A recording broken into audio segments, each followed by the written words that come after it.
Assalamualaikum warahmatullahi wabarakatuh dan salam sejahtera. Apa khabar pelajar semua? Jadi hari ini kita berada pada bahagian yang keempat, bab 7, ketaksamaan linear. Standard pembelajaran 7.2.2, menyelesaikan masalah yang melibatkan ketaksamaan linear dalam satu pemboleh ubah.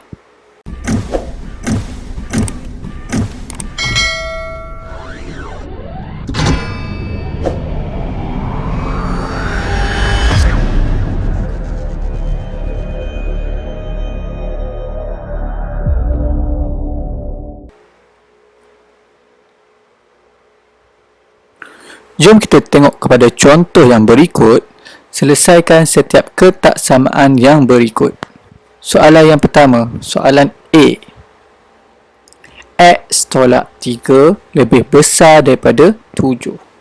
Okey, untuk bentuk soalan ini, anda hanya memerlukan satu langkah saja untuk mencari nilai X dengan cara negatif 3 dibawa ke arah kanan.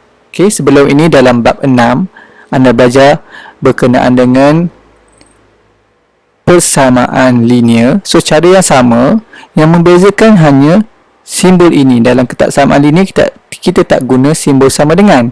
Kita guna simbol lebih besar, lebih kecil, lebih besar atau sama dengan, ataupun lebih kecil atau sama dengan. Kaedah yang kita buat adalah sama sahaja. So, selepas kita pindahkan 3 ke kanan, negatif 3 pindah ke kanan akan jadi positif. X lebih besar daripada 7 tambah 3. Selesaikan, maka dapatlah nilai X lebih besar daripada 10. Perlu diingat pelajar-pelajar sekalian, jangan menggunakan simbol sama dengan. Okay, dalam bab ini perlu ikut simbol ketaksamaan. Seterusnya, contoh B. X tambah 2 lebih besar atau sama dengan negatif 8. Okey, jadi positif 2 pindah ke kanan akan jadi negatif. Jadi X lebih besar atau sama dengan negatif 8 tolak 2.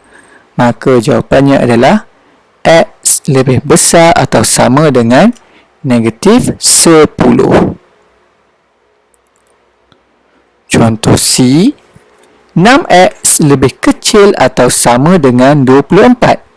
Jadi untuk mendapatkan nilai X, apa yang kita perlu buat adalah, okey, masih ingat dengan bahagian yang kita dah belajar sebelum ini, kalau kita membahagi dengan nombor positif, simbolnya tidak berubah. Jadi dekat sini 6X bahagi dengan 6. Okey, simbol tak berubah, lebih kecil atau sama dengan 24 bahagi dengan 6. Maka jawapannya X lebih kecil atau sama dengan 4. Contoh D. Negatif X per 5 lebih kecil daripada 7. So, untuk menyelesaikan soalan ini, perkara pertama adalah 5 ini. 5 bila kita pindah ke arah kanan, dia akan jadi darab.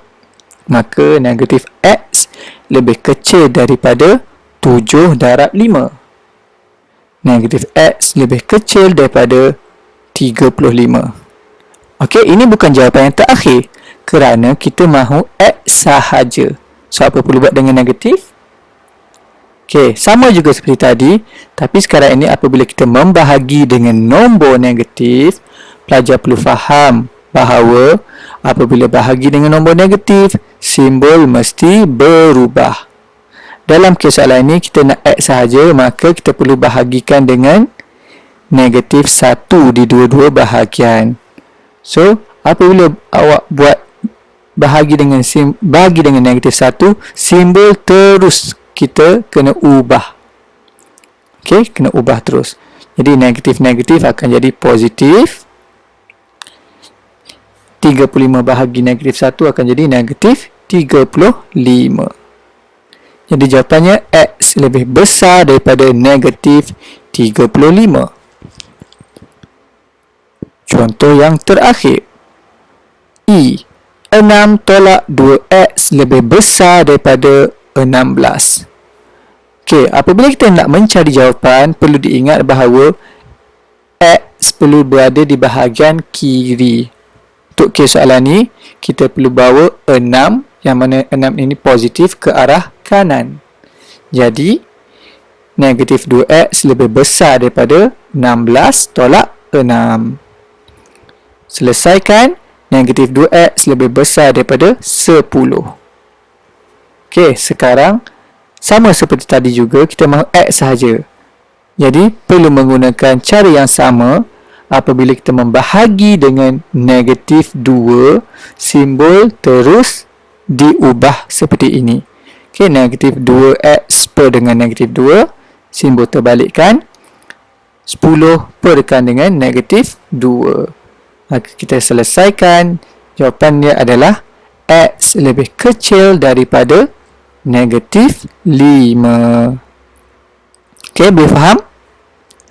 Okey, kalau pelajar faham berkenaan dengan kelima-lima contoh ini, mari kita tengok pada contoh yang seterusnya. Okey, contoh ini cikgu ambil daripada buku teks pada muka surat 161. In conjunction with a reading campaign, bersempena dengan kempen membaca, sebuah kedai mengadakan jualan buku, promosi jualan buku dengan menjual setiap buku pada harga RM12.50. Gani membelanjakan tidak lebih daripada RM80 untuk membeli beberapa buku daripada kedai tersebut. Kira berapakah bilangan maksimum buku yang boleh dibeli oleh Gani? Okey, untuk menjawab soalan ini, pertama sekali adalah anda perlu highlight dahulu apakah maklumat penting yang terdapat di dalam soalan. Okey, dapat cari kat mana maklumat penting dia? Okey, yang pertama, setiap buku berharga RM12.50. Okey, itu maklumat pertama. Maklumat kedua pula, Gani membelanjakan tidak lebih daripada RM80. Dan soalan meminta anda mencari bilangan maksimum buku yang boleh dibeli oleh Gani.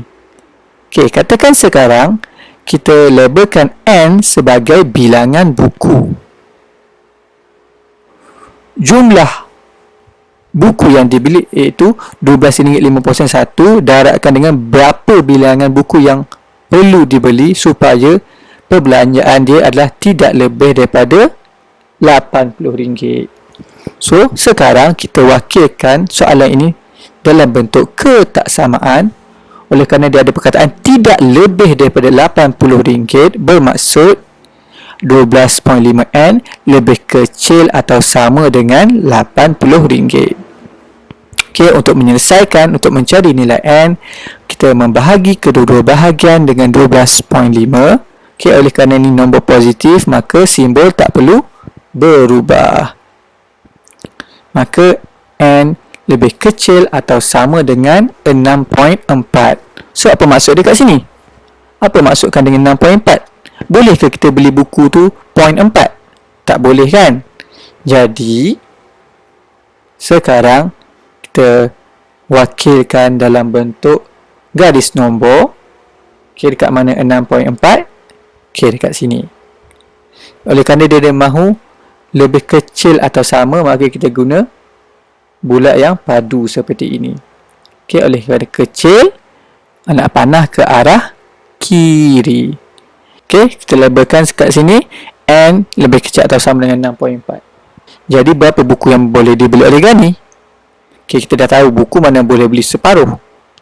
So, oleh kerana bilangan buku tak boleh dalam bentuk point, maka bilangan maksimum buku yang boleh dibeli oleh Gani adalah 6.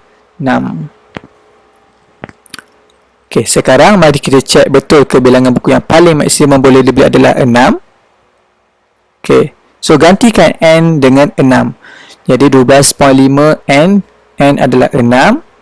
Selesaikan, maka harga untuk 6 buah buku adalah RM75. Seterusnya, apa kata kalau kita gantikan pula N dengan 7? 12.5 N, so N jadi 7. nilainya adalah RM87.50. So, RM87.50 adalah melebihi RM80. So, tak boleh beli 7 buah buku. Paling maksimum hanya 6. Okey, setakat ni boleh faham semua pelajar? Okey, kalau pelajar dah faham, mari kita uji pemahaman anda semua dengan menjawab soalan praktis kendiri pada muka surat 161 sehingga 162. Okey, selain itu juga cikgu ada sediakan soalan pengukuhan di bahagian ruangan description. So, pastikan pelajar klik pada ruangan description untuk menjawab soalan tersebut. Okey, Assalamualaikum warahmatullahi wabarakatuh.